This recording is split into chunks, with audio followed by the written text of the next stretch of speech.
In this one, I'm gonna show you exactly how I built my impact screen.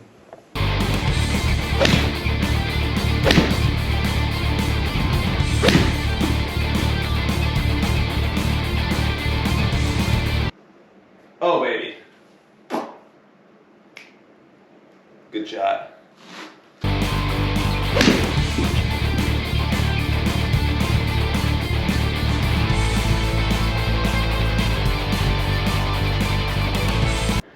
Hey, welcome back to another Thunder Pump golf video. Thunder Pump Golf, brother.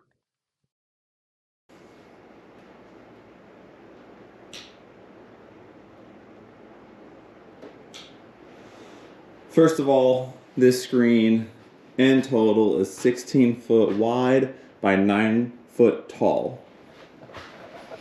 Obviously 16 by 9, thought that was the easiest way to go.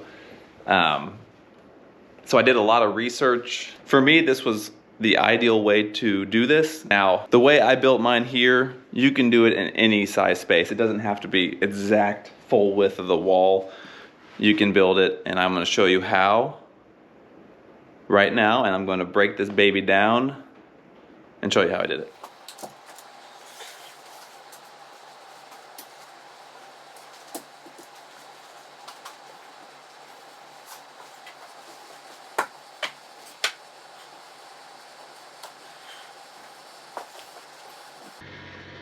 So before we get going, I want to say this episode is it episode?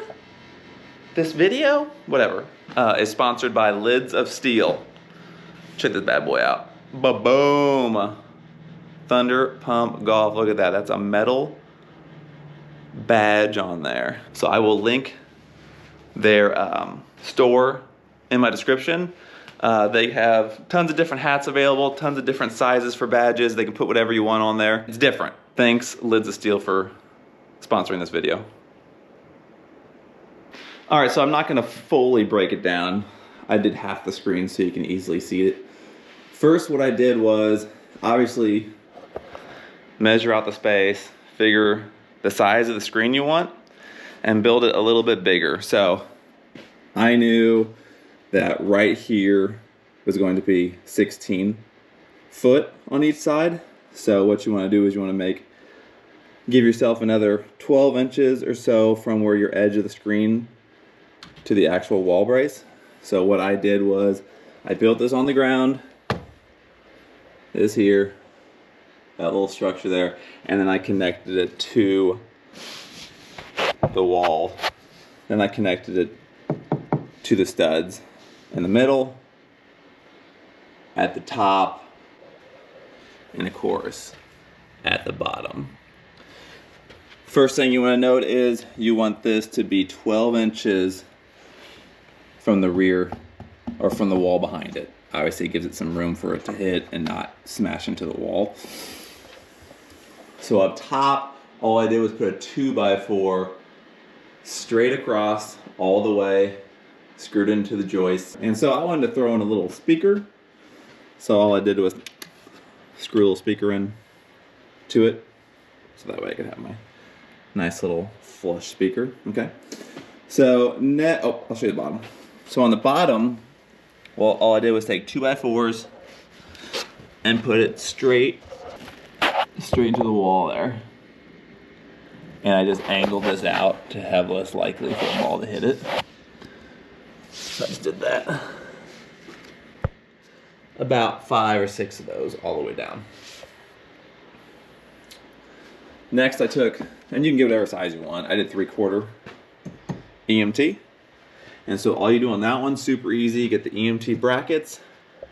I just have 3 on this side. 1, 2, 3. And just throw your pipe on there. Now, you don't even have to worry about the corners because obviously, you know, it's gonna hold without having actual corner adapters. So you just put that full length up, full length across, and on the bottom. That's how I did this. Right on the end of the 2x4.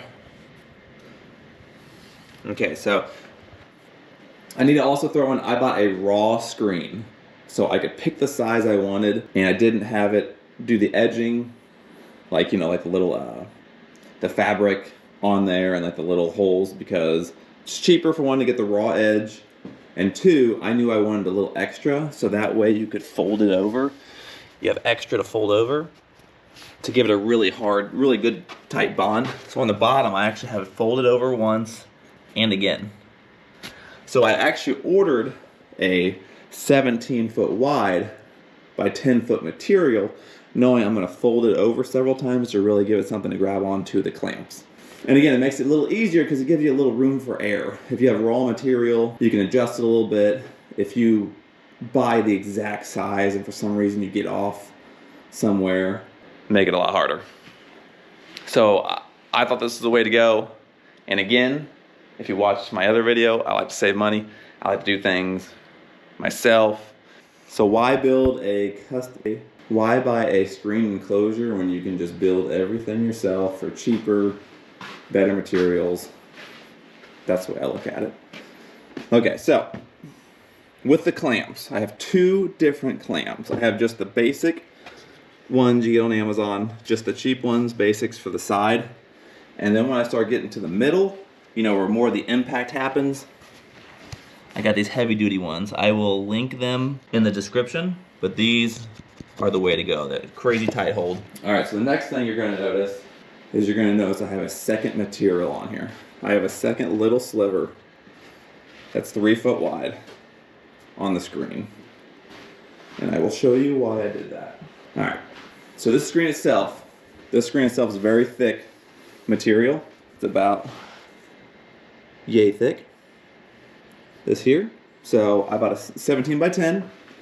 And you know, you really only hit like a, 2 by 4 area, you know? So why am I going to wear out this giant screen in one little spot and replace it every couple of years for $800? To me, that's stupid. So there's a company that sells just a strip, just a 3 foot strip, full length of the screen, for about $250. So my thought is, wear that sucker out, boom, 250 bucks a couple years later, swap it out. Why replace a giant whole screen when you're just hitting that little section? And I'll show you how it attaches. It's actually handier how this attaches. So at the bottom, it actually has the holes, and you put in the bungees. So that way you can get it super tight. At the top, I just have those heavy duty clamps hold it. So that way I get as tight as I wanted. Another big benefit of having the two screens, like the small screen on top of the large screen, is the bounce back. Check this out. I mean, look how soft that is. With the single screen, if you go really, really tight with it, the single screen can bounce back pretty good. The dual screen, show you again. This is a 9-iron, but it's the same with any club. Gives one a little bit more steam.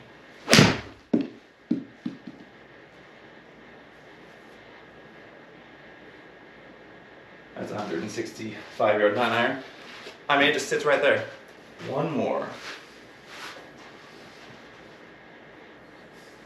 I mean, look at that. Not only do you save money by having a screen that you can swap out, the bounce back is excellent. With that single screen that I had for a while, depending on how taut it was, it could shoot back here and hit back here. So I'll show this through one more time just in case you didn't get it. And like I said, you can build this little structure as long as you have a ceiling and a floor.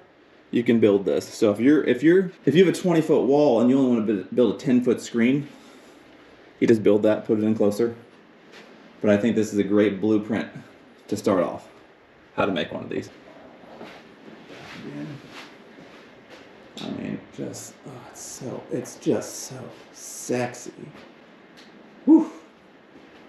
So moving on to the material I have around the screen. I have DIY foam sections all around the screen. From the base to the ceiling to the size of the wall. You can make these as big as you want. You can make them any size you want. I got the foam off eBay, but really, I mean, you can get, I mean, it's just 3-inch foam. But how I built the frames was very simple. They're not very pretty on the backside. But here's how I built the frame here. Turn this baby around.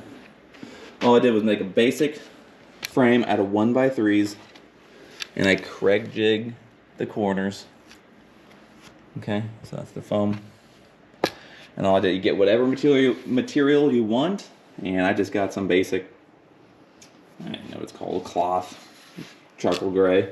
And all I do is cut it out and staple it. And the technique I used was I did one side, staple it down, do the other side, staple it down, and then do the corners. Wrap it around. And then on the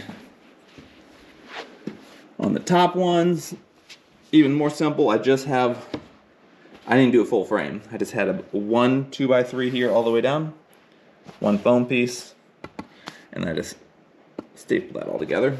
On the base, to make it fit flush against the screen, because these little things jet out a little bit, all I do is make a couple little notches in it. And these are made so they sit up on the ground like this. These are made with L. So there's a piece here and a piece here. And it just sits up. And so that way when you sit on there, it sits flush against there. So again, this did not take very long to make. Now these took some time. Putting the screen up, building the screen frame, literally was a couple hours. Very quick.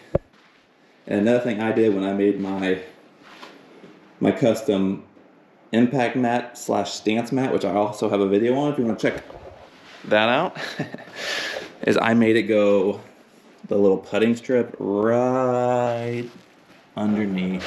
So that way when I putt, it bounces back to me. I mean, come on. Come on. It's a hard putt. Come on, buddy. Oh, baby. So that's what I did. I will link all the products in the description. The last foam piece. Okay. So this guy here. I was gonna put it all the way across. Didn't really make a lot of sense just because you hit centralized, you'd have to have a crazy hit. So I didn't have that piece there when I first started. My buddy comes over the first time anyone's ever hit in here. He skies a driver. There's a nice little golf ball hole and missing golf ball somewhere in that ceiling. So that's a good one. That's an important one to have. I've honestly never hit these side ones just because my screen is so large. You know, the whole wall is 20 foot wide. Those are probably unnecessary on the wall, but you know, if I ever do hit a crazy S word, then they'll be worth it. So I want to say thank you for watching. Thank you for subscribing. If you haven't subscribed, please do. If you have any questions about how I did anything, because I'm sure I forgot something, because I am, you know, me, comment. But like, subscribe, and thanks again, guys. Thunder Pump Golf, out.